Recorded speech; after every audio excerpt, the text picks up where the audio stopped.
Hello cuties, आप सब लोगों का स्वागत है मूवीज़ पनघट में। आज मैं बात करने वाली हूँ she and her perfect husband के एपिसोड 2 की। एपिसोड की स्टार्टिंग होती है, यह हुआ अपना बैग लेके घर से चला जाता है और उसके पापा उसको देख रहे होते हैं।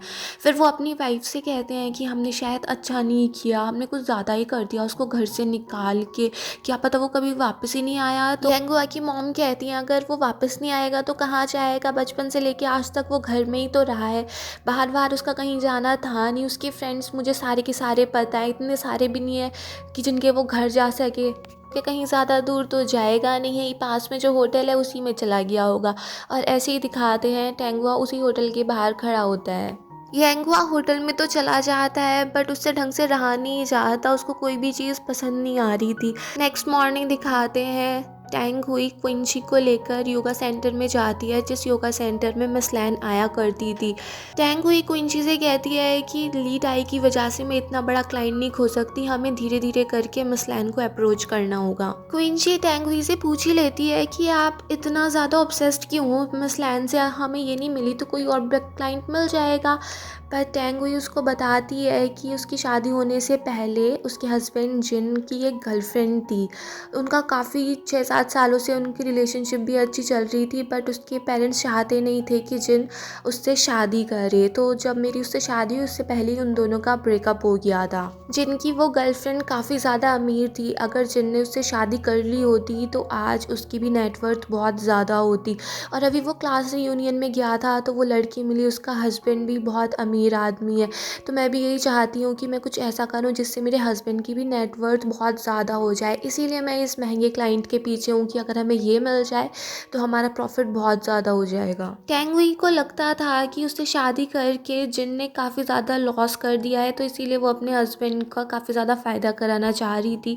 फिर दूसरी साइड दिखाते हैं येंगुआ जिम में होता है अपने फ्रेंड के साथ। काई लियांग को येंगुआ बताता है कि मेरी मॉम मेरे पीछे पड़ी हुई है, एक तो शादी के लिए और दूसरा घर से बाहर किसी जॉब करने के लिए। काई लियांग कहता है तो इसमें बुराई क्या है, हर कोई पेरेंट्स चाहते हैं कि उनके बच्चे इतना अच्छा काम कर रहे हो, और वैसे भी तू तो पूरी यूनिवर्सिटी में टॉप स्टूडेंट था, और अगर तू घर पे ऐसे ही रहेगा तो क्या होगा, हमारे इस जनरेशन का, हमारी कंट्री का फ्यूचर तो सब बेकार हो रहा है ना। येंगुआ कहता है कि मैं ऑफिस नहीं जाता बट मैं तुझसे ज़्यादा कमा लेता हूँ, और मेरी जॉब कितनी अच्छी है, कोई स्ट्रेस नहीं है, ना ऑफिस जाना पड़ता है ना किसी से बात करनी पड़ती है, घर पे रह के मैं आराम से कर सकता हूँ। तो काई लियांग उससे कहता है कि तू और ज़्यादा कमा सकता है अगर तू बाहर निकले। तो कहता है कि नहीं, मुझे उसकी ज़रूरत नहीं है, मैं जितना ज़्यादा कमाऊँगा फिर उतना ज़्यादा मुझे टैक्स देना पड़ेगा, तो उससे क्या फ़ायदा होगा, मैं इस टाइम जितना कमा रहा हूँ उतना मेरे लिए सफिशियंट है।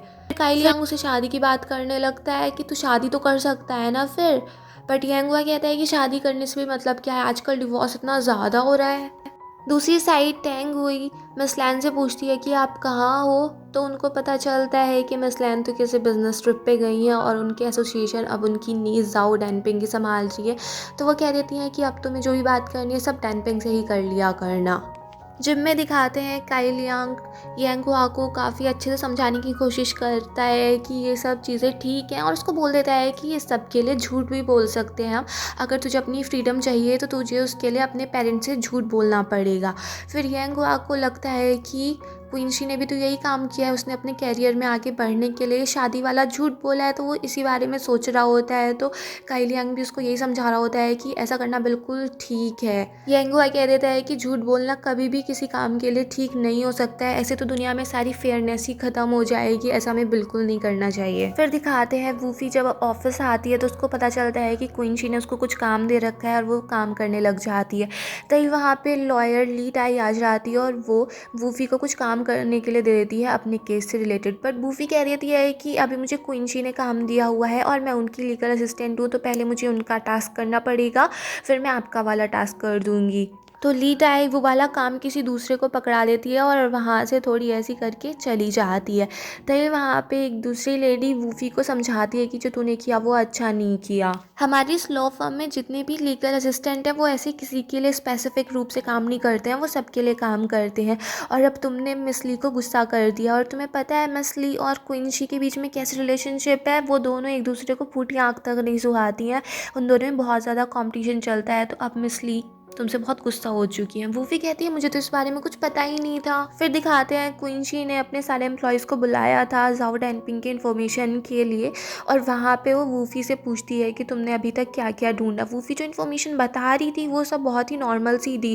क्विंची कहती है कि ये सब इन्फॉर्मेशन तो हमें नेट पे भी मिल जाएगी, कुछ ऐसी इन्फॉर्मेशन चाहिए जो इससे काफ़ी डिफरेंट हो, उसके एक्स हस्बैंड के बारे में कुछ बताओ। तो वूफी ने उसके बारे में कुछ सर्च किया हुआ ही नहीं था, तो वैसे ही हंसने लगती है। क्विंची कहती है मैंने तुम लोग को 3 घंटे पहले ही बता दिया था, तो अब तक सारी इन्फॉर्मेशन मिल जानी चाहिए थी, और उसका एक्स हस्बैंड हमारी कंपनी का एक क्लाइंट था, तो उसकी इन्फॉर्मेशन तो हमारे डेटाबेस में भी होगी, और यहाँ पे काम करने के लिए सिर्फ किसी बड़े इंसान से रिलेशनशिप से काम नहीं चलेगा, थोड़ी मेहनत भी करनी होगी। फिर क्विंची और लोगों से पूछती है तो उसको सारी इन्फॉर्मेशन मिल जाती है डैनपिंग के बारे में, और वो टैंग हुई को बताती है डैनपिंग एक प्राउड पर्सन है, काफ़ी इमोशनल है, और उसको ये पसंद नहीं आता कि लोग उसकी फीलिंग्स के साथ खेलें, उसका यूज़ करें, और इसीलिए वो हमारी लॉ फर्म से गुस्सा है। तो ये मीटिंग कुछ अच्छी भी नहीं हो सकती, इसकी कोई गारंटी नहीं है, शायद वो हम पे सिर्फ गुस्सा निकालने के लिए उसने हमसे मीटिंग रखी हो।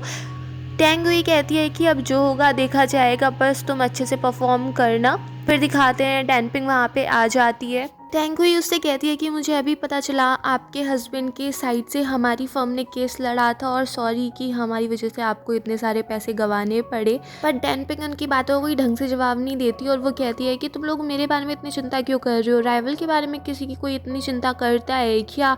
कहीं तुम इसलिए तो नहीं कर रहे हो क्योंकि मैं मिस लैन की नीस हूँ, इसलिए तुम कुछ ज़्यादा ही अच्छाई दिखाना चाहते हो मेरी तरफ। फिर क्विंची उसको समझाती है कि हमारे पास दोनों ही रीज़न हैं, हम चाहते हैं कि आपके एसोसिएशन के लीगल अफेयर्स हम संभालें, और आप हमारी लॉ फर्म को देख सकते हैं, हम हमेशा अपने क्लाइंट की बेहतरी के बारे में बात करते हैं। डैनपिंग कहती है कि मेरी एसोसिएशन को इतनी ज़्यादा बड़ी नहीं है कि उसके लिए मुझे कोई हाई फाई प्रोफाइल के लोग चाहिए और लीगल एडवाइज़र चाहिए, तो तुम लोगों की ज़रूरत नहीं है, और हम तुमको पे भी नहीं कर पाएंगे इतना ज़्यादा। क्विंची कहती है कि हमें सिर्फ आपकी नेम की ज़रूरत है। डैनपिंग कह देती है कि चलो एक काम करते हैं, तो हमारी एसोसिएशन को सारी लीगल एडवाइस फ्री में दोगे। क्विंची कह देती है कि ठीक है वो तो चल जाएगा, बट कोर्ट हियरिंग के लिए पैसे लगेंगे। उसके लिए डैनपिंग मान जाती है, और फिर दूसरी कंडीशन ये रखती है कि जो पैसे मैंने गंवाए हैं तुम लोगों की वजह से अपने एक्स हस्बैंड के ऊपर, वो भी तुम्हें लाने होंगे। उसकी बात सुन के टैंग हुई एकदम चुप ही हो जाती है, बट क्विंची बात को संभालती है, और वो कहती है कि हम ऐसा कैसे कर सकते हैं, ये तो मॉरल्स के खिलाफ होगा ना। बट उसकी ऑनेस्टी डैनपिंग को पसंद आती है, और वो कह देती है कि चलो हमारी एसोसिएशन की लीगल एडवाइज़र अब तुम्हारी ही फर्म होगी, बट इसके लिए तुम्हारी तरफ से तुम्हारी लॉयर लीड आई काम करेगी। और वो क्विंची के लिए बोल देती है कि वैसे तुम काफ़ी अच्छी लॉयर हो, बट मुझे कोई फीसटी लॉयर नहीं चाहिए, लीड आई मेरे लिए ठीक रहेगी। उसके बाद क्विंची थोड़ी अपसेट हो जाती है कि उसने इतनी मेहनत करी और उसे कुछ भी रिजल्ट नहीं मिल रहा है, बट टैंग हुई इसको संभालती है, समझा देती है कि कुछ और केस मिलेंगे और तुम चिंता मत करो, सब अच्छा हो जाएगा। फिर वो क्विंची को थोड़े दिन की छुट्टी भी दे देती है। क्विंची उसको बताना चाह रही थी अपने हस्बैंड के बारे में, बट फिर वो बता नहीं पाती। दूसरी साइड दिखाते हैं ऑफिस में वूफी को सब लोग आइसोलेट कर देते हैं, उससे कोई ढंग से बात नहीं करते क्योंकि लीडाई की वजह से, और दूसरी साइड क्विंची ने भी उससे अच्छे से बात नहीं की थी, तो वो पूरी तरीके से आइसोलेट हो चुकी थी। फिर वो ये बातें अपनी बॉयफ्रेंड को बताती है। उसका बॉयफ्रेंड टाओ जूनी उससे कहता है कि अगर अब तुम्हारा मन नहीं कर रहा है काम करने का, थोड़ा डिफ़िकल्ट लग रहा है, तो वापस आ जाओ, घर पे रहो, मैं सब कुछ संभाल लूँगा। बट वूफी कह रही थी कि नहीं, कोई प्रॉब्लम नहीं है, मैंने ही अपने आप को ये सारी चीज़ों को अंडर एस्टिमेट कर लिया था, अब मैं ढंग से काम करूँगी। फिर दिखाते हैं यांगो अपने डैड को कॉल करता है। पहले तो उसके डैड बोल रहे होते हैं कि अभी बेटा तेरी मॉम बहुत ज़्यादा गुस्सा है, वो थोड़ी दिनों में संभल जाएंगी, बट जैसे ही यांगो की मॉम उधर आती हैं, उसके डैड कहने लगते हैं कि तू ऐसे कुछ काम करना, जॉब ढूंढ ले, और तेरी माँ बिल्कुल ठीक है, तुझे कुछ ना कुछ तो करना ही पड़ेगा, क्यों ना कहीं जाके काम कर लिया कर, फिर तू अपनी मॉम से इतना ज़्यादा नहीं मिलेगा तो तुम दोनों की रिलेशनशिप अच्छी हो जाएगी। बट यांगो फ़ोन कट कर देता है। फिर दिखाते हैं वूफी से जाओ कुछ इन्फॉर्मेशन के लिए बोलती है कि इसके बारे में सर्च करो, और उससे कह देती है कि ये क्विंची ने काम दिया है, पर तुम ये मुझे ही दे देना और मैं डायरेक्ट लेके जाके क्विंची को दे दूँगी, क्योंकि सुबह तुम्हारे ऊपर डांट पड़ी थी, तो इसलिए अच्छा नहीं होगा कि तुम डायरेक्ट उसके सामने जाओ। फिर वो डॉक्यूमेंट जो वूफी ने तैयार किए थे उसको लेके जाओ उनको दिखा देती है क्विंची को। क्विंची देख लेती है और वो कहती है मगर ये इन्फॉर्मेशन अभी थोड़ी कम है, तभी वहाँ पे आ जाती है वूफी और वो बता देती है कुछ और इम्पोर्टेंट इन्फॉर्मेशन। और क्विंची उस आदमी से मिलना चाहती थी जिसके बारे में उसने ये सारी इन्फॉर्मेशन निकलवाई थी। तो वूफी कहती है कि उनसे आप एक पार्टी में मिल सकते हैं और उसके लिए मैंने आपका टिकट बुक कर दिया है, बट उसमें आपको अपने पार्टनर के साथ जाना पड़ेगा। फिर दिखाते हैं यांगहुआ को एक आइडिया आता है। वो सोचता है क्यों ना मैं भी इंटरनेट से एक फेक गर्लफ्रेंड ले लूँ और जिससे मेरी मॉम मेरे पीछे जो पड़ी हुई हैं वो थोड़ी दूर हो जाए, उन्हें भी थोड़ी शांति मिले। तो इसी बारे में बात करने के लिए वो अपने फ्रेंड काइली यांग से मिलता है। फिर वो लोग वेट कर रहे थे और तभी वहाँ पे आ जाती है क्विंची। यांगहुआ उसको देख के जाने लगता है, बट क्विंची कहती है कि मैंने तुम्हारा पोस्ट देखा था इंटरनेट पे, मैं भी तुम्हारी हेल्प कर सकती हूँ, बदले में तुम्हें मेरी हेल्प करनी होगी। बट यांगहुआ उसकी बात नहीं सुनता और अपनी गाड़ी में जाकर बैठ जाता है और क्विंची उसके पीछे पीछे उसकी गाड़ी में ही बैठ जाती है। यांगहुआ उससे बात करने के लिए मना कर देता है। क्विंची कहती है कि पहले मेरी एक बार बात सुन लो, वरना मैं तुम्हें ऐसे ही परेशान करती रहूँगी, तुम्हारे पीछा करती रहूँगी। यांगहुआ कहता है मैं तुम्हारी बातों पे कैसे भरोसा कर लूँ, जिसने जो इतने ऊपर तक पहुँची है सिर्फ झूठ बोल बोल के। उसकी बात सुन के क्विंची थोड़ी अपसेट हो जाती है। उसको पास्ट याद आता है, उसकी मेंटोर की बात याद आती है। उसकी मेंटोर ने कहा था कि तुम अपने ग्रुप में सबसे ज़्यादा टैलेंटेड हो, बट तुम फिर भी क्यों ऊपर नहीं जा पा रही हो, क्योंकि एक सिंगल फीमेल लॉयर के लिए ऊपर जाना बहुत ही ज़्यादा मुश्किल होता है। तुम अब 32 की हो चुकी हो, तुम्हें अब तक शादीशुदा हो जाना चाहिए था, तो ये झूठ बोलने से कोई फ़र्क नहीं पड़ेगा, और अगर ऊपर जाना है तो इतना करना ही पड़ेगा। फिर क्विंची यांगहुआ से कह देती है कि क्यों ना हम कुछ ऐसे निगोशिएशन कर लें जिससे दोनों ही विन विन सिचुएशन में हो।